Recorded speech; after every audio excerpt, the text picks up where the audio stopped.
കത്രിയല്ല, mosquito എന്നുള്ള ഒരു വളരെ ചെറിയ സാധനമാണ്, വളരെ നീളം കുറവ്. ഈ എക്സ്റേ കാണുന്ന ഒരു മാഗ്നിഫൈഡ് വ്യൂ ആണ്.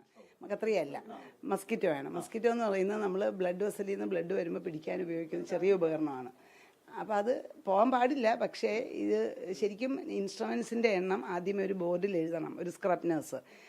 പിന്നെ കഴിയുമ്പോഴും ഇൻസ്ട്രുമെൻ്റ് എണ്ണം ചെക്ക് ചെയ്യണം. പക്ഷേ ഗവൺമെൻറ് ഹോസ്പിറ്റലുകൾ എൻ്റെ അറിവിൽ എടുത്തോളം ഫ്ലോർ നേഴ്സ് എന്നൊരു സ്റ്റാഫ് ഉണ്ടാവാറില്ല. അപ്പം ചെയ്യുന്ന ഡോക്ടറും ചെയ്യുന്ന സിസ്റ്ററും കൂടെ ഇത് ആദ്യമേ ഒന്ന് എണ്ണും. എണ്ണിയിട്ട് ലാസ്റ്റ് വീണ്ടും ഒന്നും കൂടെ എണ്ണും. അപ്പോൾ ആ എണ്ണത്തിൽ മനസ്സിലെ ഓർമ്മയിൽ എന്തെങ്കിലും പിശക് വന്നു പോയാൽ ഇങ്ങനെ വരാം. പിന്നെ വേറൊന്ന്, ഈ രോഗിക്ക് ഇതിനു മുമ്പ് ഒരു ഓപ്പറേഷൻ ചെയ്തിട്ടുണ്ട്. അന്ന് വന്നതാണോ എന്ന് എങ്ങനെ അറിയാം? ഈ ഓപ്പറേഷനിലാണ് വന്നതെന്ന് എന്താ ഓർമ്മ? ഇല്ല, കാണത്തില്ല. അത് ഒമ്മൻ്റെ എല്ലാം കൂടെ മുകളിൽ കയറി നമ്മൾ കാണത്തില്ല. അതെനിക്ക് അറിഞ്ഞൂടാ, ചെയ്തിട്ടുണ്ടെന്ന് ഞാൻ ഇല്ല. അതിലെ ഒരു കാര്യം വെച്ചാൽ പക്ഷേ 20 വർഷം മുമ്പോ അല്ല 30 അനങ്ങാതിരിക്കുക. ഇത് പാക്കും ഇരിക്കാം, ഇതും ഇരിക്കാം. പിന്നെ വേറെ എന്നുള്ളത് എന്താണെന്ന് വെച്ചാൽ ഇപ്പം അവർ പോയത് ഇതിനൊന്നുമല്ല, അവർക്ക് മൂത്രത്തിൽ കല്ലിൻ്റെ അസുഖത്തിന് അതിൻ്റെ വേദനയായിരുന്നു.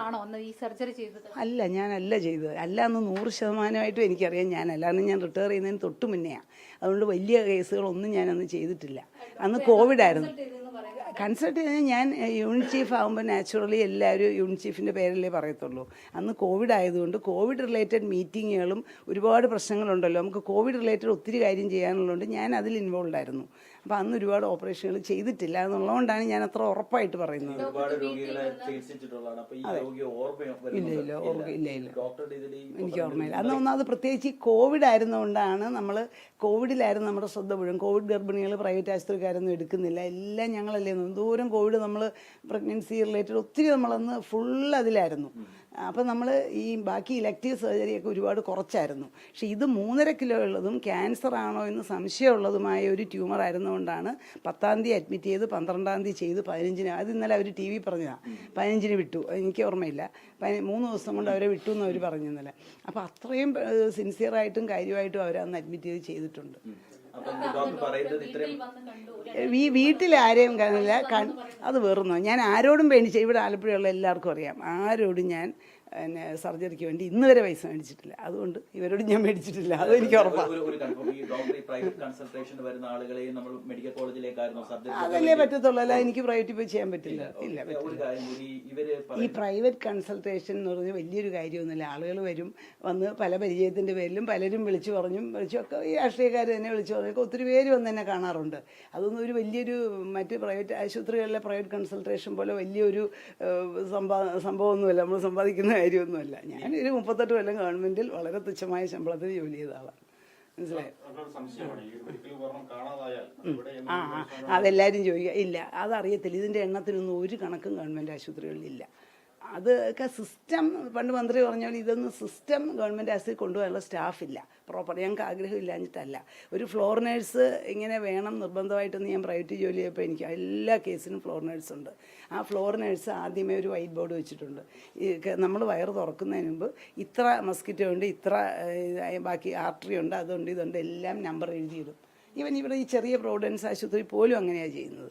ആ ഫ്ലോർ സിസ്റ്റർ എഴുതിയിട്ടുന്നത് അടയ്ക്കുന്നതിന് മുമ്പ് വീണ്ടും ചെക്ക് ചെയ്യും. ആ എണ്ണവും നമുക്കുള്ള ഇൻസ്ട്രുമെൻറ്റും. അങ്ങനെ ഒരു സിസ്റ്റം ഗവൺമെൻറ് ആശുപത്രിയിൽ പണ്ട് തൊട്ടേ ഇല്ല. ഞാൻ 38 കൊല്ലം ജോലി ചെയ്യാൻ കണ്ടിട്ടില്ല. അങ്ങനെ ഒരു സിസ്റ്റം ഉണ്ടെന്ന് തന്നെ പറയാം. അപൂർവമാണ്.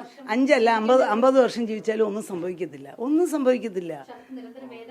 അത് യൂറിനറി സ്റ്റോണിൻ്റെ വേദനയാണ്. ഇതിപ്പം ഈ ഒരു സിംറ്റം വന്നുകൊണ്ട് കണ്ടുപിടിച്ചു. അൾട്രാസൗണ്ട് ചെയ്തിട്ട് വരാൻ പാടില്ല, ഇൻസ്ട്രുമെൻ്റ് വരാൻ പാടില്ല എന്നുള്ളതിന് സംശയമില്ല. പക്ഷേ എന്തുകൊണ്ട് വന്നു എന്നുള്ളത് ഇപ്പം ഒരാളുടെ തലയിൽ കെട്ടിയ സിസ്റ്റത്തിലാണ് അതിൻ്റെ ഫെയിലിയർ. എന്തുകൊണ്ട് ബോർഡ് വെച്ച് എഴുതാനുള്ള സ്റ്റാഫില്ല. ആ സ്റ്റാഫ് എഴുതി കഴിഞ്ഞ് ഡോക്ടറും കൂടെ ചേർന്ന് അത് ചെക്ക് ചെയ്യണം. അതിനുള്ള സിസ്റ്റം നമുക്കില്ല. അതിനി ഇതുകൊണ്ടെങ്കിലും ഗവൺമെൻറ്റിൽ അത് വന്നാൽ നല്ലതാണ് കേട്ടോ.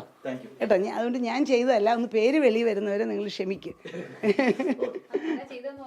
ഇല്ലല്ലോ, ഞാൻ പറഞ്ഞില്ല. എന്താണെന്ന് വെച്ചാൽ കോവിഡ് ആയിരുന്നല്ലോ. ഞാൻ ഈ കോവിഡിൻ്റെ പുറകെ ആയിരുന്നു ഫുൾ. കോവിഡിൻ്റെ നമുക്ക് ഒരുപാട് റെസ്പോൺസിബിലിറ്റീസ് അന്നുണ്ടല്ലോ. എപ്പോഴും മീറ്റിംഗ്, റിപ്പോർട്ട് കൊടുക്കണം. അപ്പം നമ്മൾ അതിൻ്റെ അന്നുകൊണ്ട് കഴിയുന്നത്ര നമ്മൾ ആ സമയം തിയേറ്ററിൽ കയറാൻ പറ്റിയിട്ടില്ല. എന്തെങ്കിലുമൊക്കെ കേസുകൾ ചിലപ്പം ആളില്ലാത്തപ്പോഴൊക്കെ ചെയ്തു കൊടുത്തിട്ടുണ്ട്. പക്ഷേ ഈ 3.5 കിലോ ആണ് ഞാൻ ഓർത്തേനെ. ഡോക്ടർ, ഒരു ക്ലാരിഫിക്കേഷൻ ഉണ്ട്. ഇപ്പം ഡോക്ടർ സർജറി ചെയ്തില്ലെങ്കിൽ ഡോക്ടർ അവിടുത്തെ ചീഫ് ആയിരുന്നു. അത് നമുക്ക് ഓരോ സർജറി അപ്പൊ ഡോക്ടറുടെ പേരായിരിക്കും സ്വാഭാവികമായിട്ട് രേഖകളിൽ വരിക. അല്ല, സർജറി രജിസ്റ്ററിൽ ചെയ്ത ആളുടെ പേര്, കേസ് ഷീറ്റിന്റെ ഫ്രണ്ടിൽ യൂണിറ്റ് ചീഫിന്റെ പേര് വരും. പക്ഷെ സർജറി രജിസ്റ്ററിലും സർജറി നോട്ട്സിലും ചെയ്തവരുടെ പേര് അത് ഇന്ന് എടുക്കുമ്പോൾ കിട്ടും, ഡെഫിനറ്റ് ആയിട്ട് പറയൂ ആരാ ചെയ്തേക്ക്. പക്ഷേ ഞാൻ പറഞ്ഞ പോലെ ഈ ചെയ്ത ഒരാളുടെ തലയിൽ വെക്കുന്നതും കഷ്ടമാണ്. അത് സിസ്റ്റം ഇങ്ങനെയാണ്. ശരിക്കും ഒരു ബോർഡ് വെച്ച് എത്ര ഇൻസ്ട്രുമെൻ്റ് ഉണ്ടെന്ന് ഫ്ലോർ നേഴ്സ് എഴുതണം. അങ്ങനെ ഒരു ഫ്ലോർ നേഴ്സ് എന്നൊരു തസ്തിക നമ്മുടെ ഒരു തിയേറ്ററിലും ഇല്ല, ഗവൺമെൻറ് സെറ്റപ്പിൽ എൻ്റെ അറിവിലില്ല എന്നാണ്. ഇനി ഇപ്പം ഇന്നാളത്തെ കോഴിക്കോട് ഇഷ്യൂ വന്നേ പിന്നെ എല്ലായിടവും വന്ന് കാണും ചിലപ്പോൾ, എനിക്ക് അറിഞ്ഞോളൂ, ഞാനുള്ളപ്പോൾ ഇല്ല. അതുകൊണ്ട് ഈ ഫ്ലോർ നേഴ്സ് എഴുതിയിരുന്നെങ്കിൽ ലാസ്റ്റ് ഡോക്ടർക്ക് ചെക്ക് ചെയ്യാൻ എളുപ്പമാണ്. ഇപ്പോൾ ചെക്ക് ചെയ്യുന്നത് എങ്ങനെയാണെന്ന് വെച്ചാൽ സിസ്റ്റർ പറയും, മാഡം ഞാൻ ഇത്ര എണ്ണം എടുത്തിട്ടുണ്ട്, അങ്ങനെ നോക്കും, ഇത്ര എണ്ണം ഉണ്ട്. അപ്പം അവർക്ക് ഒരു ഓർമ്മയിൽ ഒരു പിശക് വന്നു പോയാൽ അത് പിശകാണ്. കഴിയുന്നത്ര നമ്മൾ ഒരു ഇൻസ്ട്രുമെൻ്റ് അകത്തിടത്തില്ല. ഇതെങ്ങനെ ഈ വലിയ ട്യൂമർ ആയതുകൊണ്ട് പിന്നെ എന്തോ 3.5 കിലോ അതുകൊണ്ടാണ് അത് ചെയ്തത്. അല്ലെ കോവിഡ് സമയത്ത് നമ്മൾ അങ്ങനെ ഒരു സർജറി ചെയ്യത്തില്ല. ക്യാൻസർ, ഓവറിയിലെ ക്യാൻസർ എന്നാണ് വിചാരിച്ചത്. പക്ഷേ ചെയ്തപ്പോൾ ഫൈബ്രോയിഡ് ആയിരുന്നു.